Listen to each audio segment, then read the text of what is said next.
The iron rings slam shut, not gently, not ceremonially. Men, women, and children collared like livestock under the unforgiving sun. A man watches from the shade. His name is Akinyemi.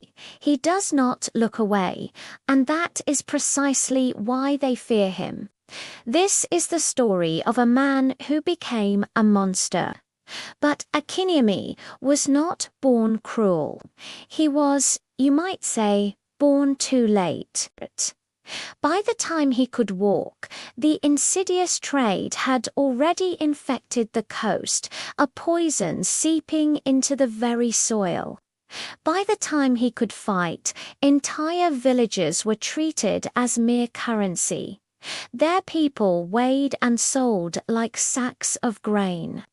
He remembers his father, a man of pride and principle, who tried to resist. He tried to rally the warriors, to build defenses, to stand against the tide.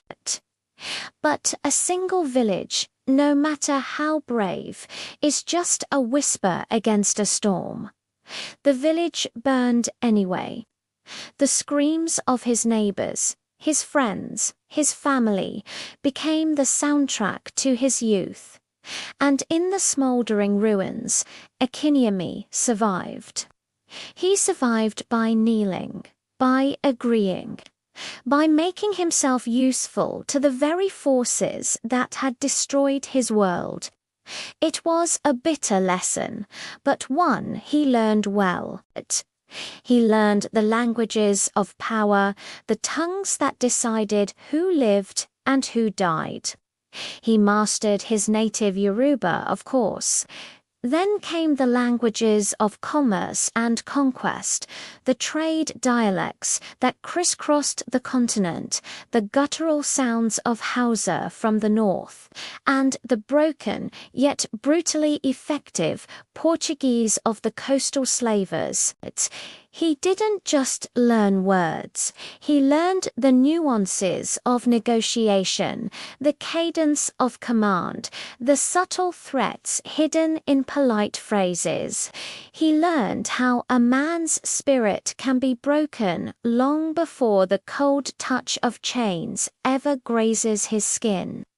He saw it in the vacant eyes of the captured, the hollowed-out expressions of people who had lost everything. He studied the fear, the despair, the flicker of defiance, and he memorized how to extinguish it. So when the slavers came again, sweeping through the region like a plague of locusts, Akinyemi did not fight them. He did not run. He did not hide. He walked out to meet them, his head held high, his gaze steady. He joined them. To his own people, he became a traitor, a name whispered with a mixture of hatred and terror. The ghost of the boy who once played in the village square was gone, replaced by a man who now herded his own kind into the waiting ships. He became the intermediary, the bridge between two worlds, the one who could speak to both the captor and the captured. His knowledge was his weapon. He knew the local customs, the rivalries between villages, the secret paths through the dense forests. He knew which chiefs could be bribed with gin and gunpowder, and which villages were weakened by famine or internal conflict. This information made him invaluable to the slavers. He wasn't just a guide, he was a strategist. He could predict resistance before it even began. He could quell a rebellion with a few well-chosen words, words that cut deeper than any whip. He would walk among the lines of the captured, his face an unreadable mask. He would speak to them in their own tongue, not with comfort, but with cold, hard logic. "Your village is gone," he would say, his voice devoid of emotion. Your king sold you. There is no home to return to. To fight is to die. To obey is to live. It was a cruel mercy, a poisoned truth, but it worked. The fight would drain from their eyes, replaced by a bleak, numb acceptance. He was breaking them just as he had been broken, but he was doing it with surgical precision. The slavers saw efficiency. They saw profit.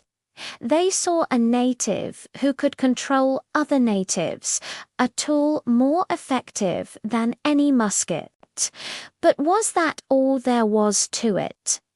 Was Akinyemi simply a hollowed-out man, a puppet dancing on the strings of his masters? Or was there something else stirring beneath the surface?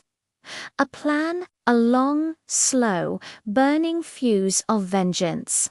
Sometimes, late at night, when the fires burned low and the only sounds were the crickets and the soft weeping from the holding pens, he would allow himself a flicker of the past.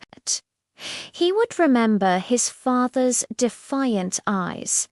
He would remember the smell of his burning home. He was gathering more than just captives for the slavers. He was gathering knowledge. He learned the slavers' routes, their schedules, their weaknesses. He noted which captains were greedy, which were careless, which were superstitious. He paid attention to the whispers among the crew, the rivalries between the European powers vying for control of the coast. He was building a map in his mind, a map not of geography, but of power and vulnerability. His cruelty became a performance, a shield. The more monstrous he appeared, the less they saw the man inside. The more they trusted him, the more he learned. He would trade 100 lives to the slavers, a transaction that stained his soul, but in the process he would subtly save one or two, a skilled blacksmith, a knowledgeable herbalist, a young girl who reminded him of his sister. He would find ways to have them lost in the chaos of a raid, or declared unfit for travel, left behind to escape into the wilderness. It was a dangerous game. A single mistake, a single moment of perceived weakness would mean his own death. He was walking a razor's edge, a ghost between two worlds, hated by one and used by the other. The slavers called him their black gold, their most prized asset. His own people called him the hyena, a scavenger who profited from the suffering of his own kind. But Akinyemi knew what he was. He was a weapon, forged in the fires of his own village. And he was waiting for the perfect moment to be aimed not at the weak, but at the powerful. The men who watched from the shade, believing they were in control. They feared him, yes, but they did not truly understand him. And that, he knew, would be their downfall.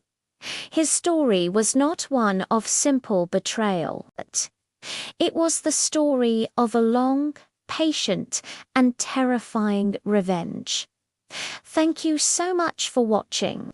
If this story captivated you, please consider hitting that like button and subscribing to our channel for more deep dives into the complex figures of history. We'd love to hear your thoughts in the comments below. See you in the next one.